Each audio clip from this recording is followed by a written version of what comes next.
Bismillahirrohmanirrohim. Assalamualaikum warahmatullahi wabarakatuh.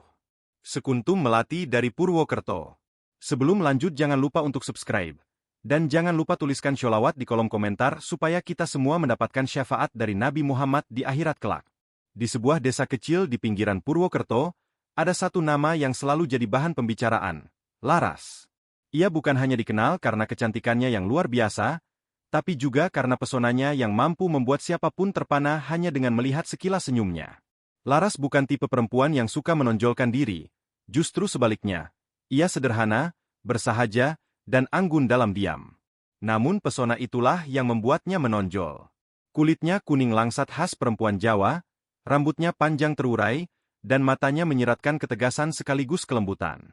Banyak pemuda desa yang diam-diam memendam rasa padanya, namun tidak semua berani mendekat. Karena Laras seakan memiliki aura tersendiri, yang membuat orang segan sekaligus kagum.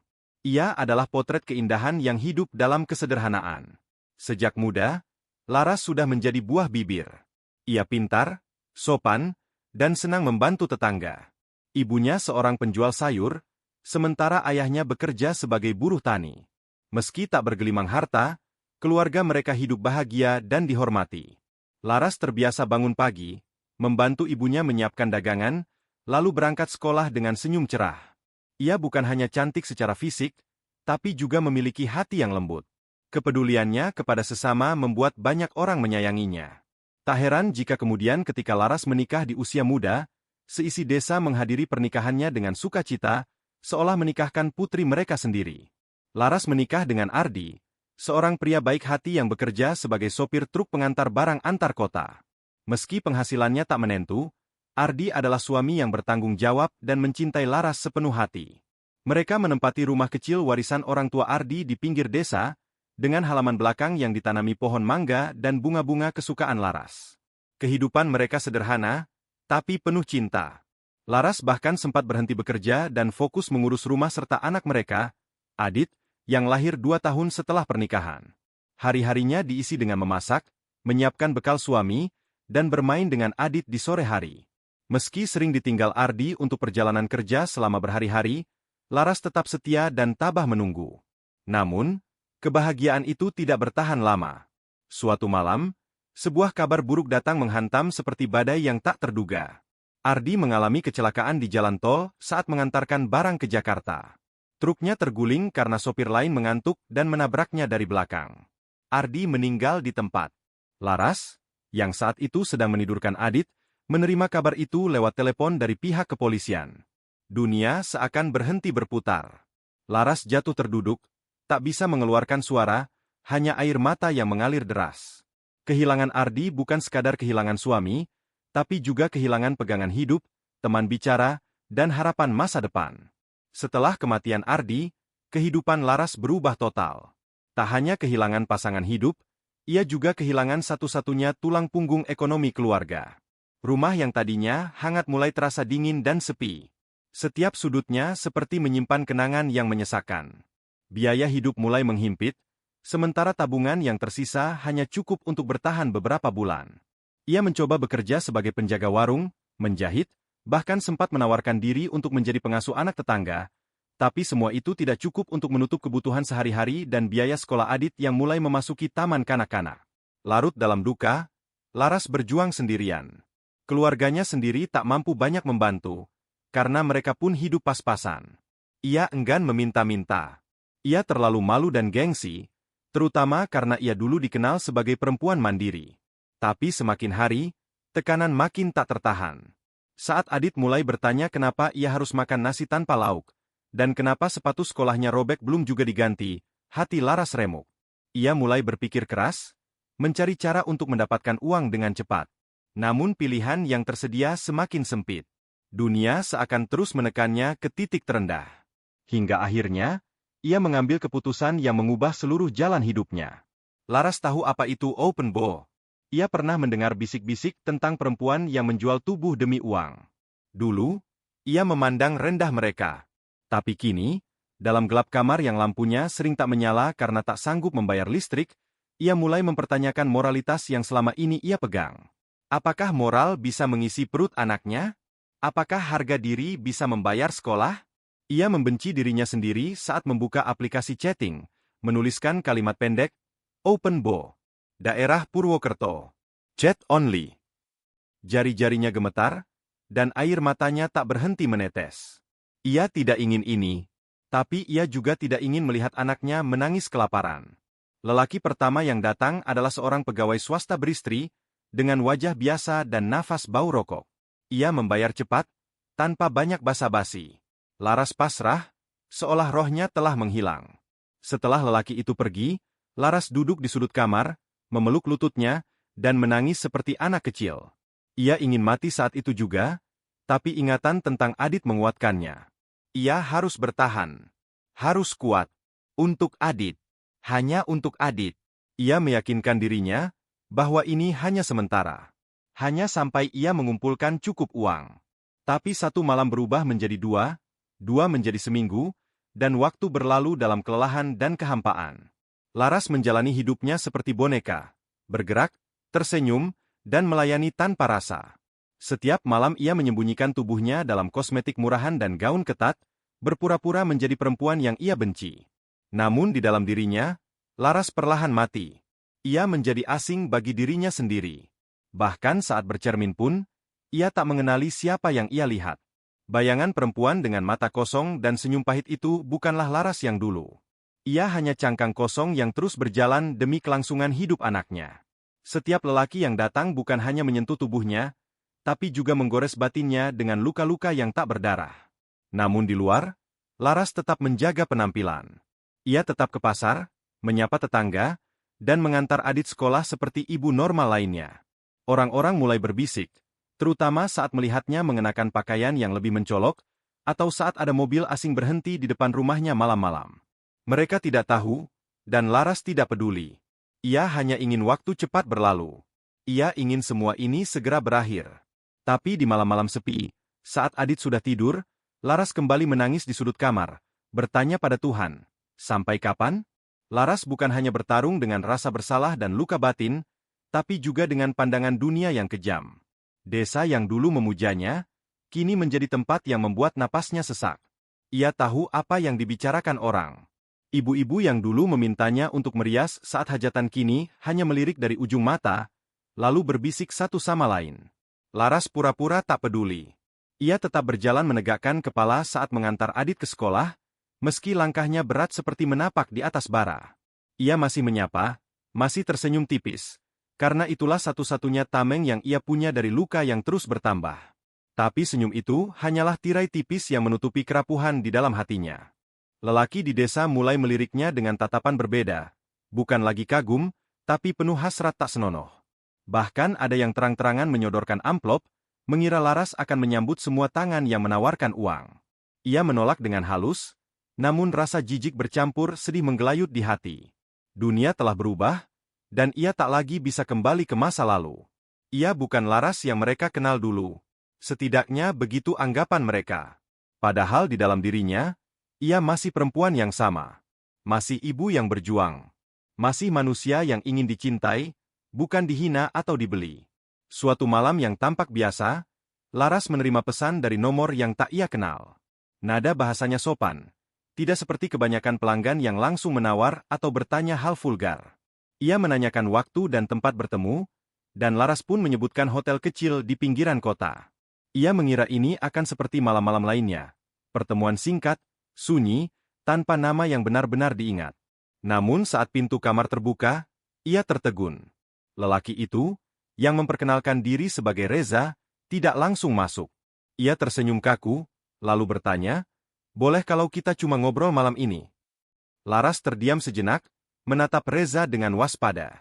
Dalam dunia yang penuh tipu daya, tidak ada yang benar-benar hanya ingin ngobrol. Tapi entah kenapa, tatapan Reza berbeda. Tidak ada nafsu di sana, tidak ada ketergesaan. Hanya keraguan, dan sesuatu yang mirip kesedihan. Mereka duduk di tepi ranjang, berjaga jarak. Reza membuka percakapan ringan, bertanya tentang buku yang disukai, makanan favorit, lalu bercerita tentang dirinya sendiri. Laras mendengarkan sambil sesekali mengangguk, masih bingung harus bersikap seperti apa. Namun malam itu, Untuk pertama kalinya dalam waktu yang lama, Laras tertawa karena lupa sedang menjual dirinya. Malam itu tidak berakhir dengan sentuhan.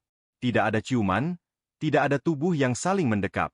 Hanya dua manusia yang saling bertukar kisah, di tengah ruang sepi yang biasa menjadi saksi bisu kehancuran harga diri. Reza bercerita bahwa ia dulunya seorang wartawan yang kini bekerja sebagai penulis lepas. Ia baru saja kehilangan ibunya, dan datang ke Purwokerto untuk mencari ketenangan.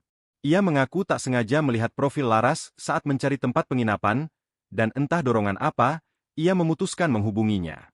"Aku cuma ingin bicara," katanya waktu itu. "Aku merasa, kita mungkin sama-sama kesepian." Perlahan, malam-malam berikutnya menjadi rutin. Reza kembali, tapi tidak pernah menyentuh. Mereka hanya berbicara tentang film, tentang kehilangan, tentang ketakutan menjadi orang yang tidak diharapkan siapapun. Reza tidak pernah bertanya tentang pekerjaan Laras. Ia hanya mendengarkan, dan saat Laras mulai membuka sedikit demi sedikit kepedihannya, Reza tidak memberi komentar atau penilaian. Ia hanya duduk di sana, menatapnya, dan berkata, "Kamu kuat sekali." Kalimat itu sederhana, tapi menghantam Laras seperti gemuruh badai. Sebab tak ada yang pernah berkata seperti itu kepadanya sejak Ardi tiada. Ia hanya dianggap rusak, hina, atau patut dikasihani. Tapi Reza melihatnya sebagai manusia. Laras mulai menunggu-nunggu kedatangan Reza. Ada sesuatu dalam diri lelaki itu yang menenangkan, seperti pelukan hangat yang tak pernah ia rasakan lagi sejak kehilangan suami. Ia mulai percaya bahwa tidak semua lelaki datang untuk merusak. Di setiap pertemuan, Reza menyelipkan hal kecil, membawa makanan kesukaan Laras, menanyakan kabar Adit, bahkan pernah datang hanya untuk membawakan novel bekas yang katanya mengingatkan dia pada Laras. Hati Laras, yang telah lama beku, perlahan mencair. Tapi bersamaan dengan itu, ia juga takut. Takut rasa nyaman itu berubah jadi luka baru. Ia tidak bisa membayangkan jika ternyata semua ini hanya sandiwara. Jika Reza tahu masa lalunya dan lantas pergi, atau lebih buruk lagi, mencibir seperti orang lain. Tapi semakin lama, Reza menunjukkan bahwa ia hadir bukan untuk bermain-main. Ia bahkan pernah berkata, "Kalau kamu lelah, berhentilah. Bukan karena aku, tapi karena kamu berhak bahagia." Kalimat itu seperti doa, seperti pengakuan, seperti cinta yang tumbuh dalam keheningan. Dan di balik semua kegelisahan dan keraguan, benih rasa itu mulai tumbuh, perlahan tapi pasti. Laras tahu dirinya mulai mencintai lelaki yang datang bukan untuk menyentuh tubuhnya, tapi menyembuhkan jiwanya. Dalam pertemuan terakhir bulan itu, Reza berbicara dengan nada yang berbeda. Lebih tenang, tapi juga penuh tekad. Ia menggenggam tangan Laras, lembut, dan berkata, "Kamu nggak sendiri, Las. Kalau kamu mau berhenti, aku di sini." Laras menunduk, menahan air mata. Hati kecilnya ingin percaya, tapi pengalaman telah mengajarinya untuk tidak terlalu berharap. Ia telah melihat bagaimana orang bisa berubah secepat mereka datang. Tapi Reza tidak pergi. Ia tetap di sana, hadir, mengulurkan tangan yang tulus. Bukan untuk menarik Laras dari gelap paksa, tapi untuk menunggu sampai Laras siap melangkah sendiri. Perlahan tapi pasti, Laras mulai mengurangi aktivitasnya. Ia mulai menolak klien. Mulai berpikir bahwa mungkin, memang masih ada jalan keluar lain. Reza membantunya mencari pekerjaan yang layak, membantunya menyusun kembali hidup yang sempat runtuh. Ia tak menjanjikan kemewahan, hanya kejujuran dan pendampingan. Dan bagi Laras, itu lebih dari cukup. Untuk pertama kalinya sejak kematian Ardi, ia melihat bayangan masa depan di mata seseorang. Bukan mimpi, tapi kemungkinan. Bukan angan-angan, tapi cinta. Mengambil keputusan untuk berhenti dari dunia kelam itu bukanlah perkara mudah bagi Laras. Setiap malam adalah pertarungan batin. Ia dihantui rasa takut. Bagaimana jika uang tak cukup? Bagaimana jika Adit butuh sesuatu dan ia tak mampu memberikannya? Namun suara Reza yang lembut selalu terngiang di telinganya. "Kamu nggak harus sempurna, Las. Kamu cuma perlu jujur sama dirimu sendiri." Kalimat itu menjadi penopang saat Laras goyah. Perlahan, ia mulai membuka usaha kecil-kecilan di teras rumahnya, menjual kue basah dan jajanan pasar yang ia buat sendiri. Tak seberapa memang hasilnya, tapi ia merasakan sesuatu yang telah lama hilang, harga diri. Beberapa tetangga masih memandangnya dengan curiga. Tapi ada juga yang mulai meliriknya dengan kagum, karena melihat tekad yang tulus dalam dirinya. Ia tak lagi menunggu malam untuk merasa hidup. Sekarang, pagi-pagi ia sudah sibuk dengan adonan dan loyang. Adit pun tampak lebih ceria, melihat ibunya kembali tersenyum dengan cara yang berbeda. Dan ketika Reza datang, bukan lagi ke hotel, tapi ke rumah, ia disambut dengan aroma bolu pandan dan tawa anak kecil. Hubungan mereka tak lagi sekadar penghiburan sesaat, tapi pelan-pelan menjelma menjadi sesuatu yang lebih dalam, lebih kuat, dan lebih nyata. Cinta, yang dulu dirasa mustahil, kini tumbuh di sela-sela kesederhanaan. Reza tidak terburu-buru.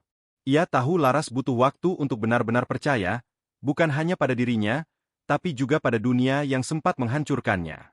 Ia hadir sebagai teman, sebagai sahabat, dan akhirnya sebagai lelaki yang mencintai Laras dengan seluruh luka-lukanya. Ia mencintai perempuan yang pernah berada di titik paling rendah dalam hidup, tapi bangkit dengan kepala tegak. Dan Laras pun mulai membalas cinta itu. Bukan dengan kata-kata manis, tapi dengan perhatian kecil. Secangkir teh hangat, pelukan sunyi, dan senyuman yang kembali hidup di wajahnya. Suatu hari di musim hujan, ketika rinai gerimis membasahi halaman rumah, Reza berlutut di hadapan Laras. Bukan di restoran mewah atau tempat romantis, tapi di teras rumah yang lantainya retak, di tengah aroma tanah basah dan tawa Adit yang berlarian. Ia membuka kotak kecil berisi cincin sederhana, dan bertanya, "Maukah kamu menikah denganku, Las? Bukan sebagai perempuan yang sempurna, tapi sebagai kamu, apa adanya." Laras terisak. Ia menutup wajahnya dengan tangan, tak kuasa menahan tangis. Ia tidak pernah menyangka akan dicintai lagi, dengan utuh, dengan jujur. Dan saat ia mengangguk, pelan tapi pasti, dunia yang dulu gelap seakan kembali bercahaya. Pernikahan mereka digelar sederhana di balai desa. Tak mewah, tak megah, tapi hangat dan syarat makna. Beberapa orang masih berbisik-bisik, tapi jauh lebih banyak yang tersenyum tulus. Karena mereka tahu, Laras bukan perempuan yang jatuh dan terpuruk, ia adalah perempuan yang pernah jatuh, tapi memilih untuk bangkit, untuk bertahan, dan akhirnya menemukan jalannya kembali. Adit menggenggam tangan Reza dengan akrab, memanggilnya, "Ayah," tanpa ragu. Laras menatap kedua lelaki itu dengan mata berkaca-kaca, merasa diberkahi lebih dari yang pernah ia bayangkan. Kini, Laras menjalani hari-hari bukan dengan rasa takut, tapi dengan harapan. Usaha kuenya berkembang pelan-pelan, dan Reza sering membantunya memasarkan secara daring. Mereka hidup bersahaja, tapi bahagia. Laras tahu, luka masa lalu mungkin tak akan pernah benar-benar hilang. Tapi ia juga tahu, luka itu tidak lagi menentukan siapa dirinya. Ia adalah ibu, istri, perempuan yang pernah tersesat, tapi akhirnya menemukan cahaya, cinta sejati, yang tidak datang untuk menyelamatkan, tapi berjalan bersamanya menuju hidup yang baru.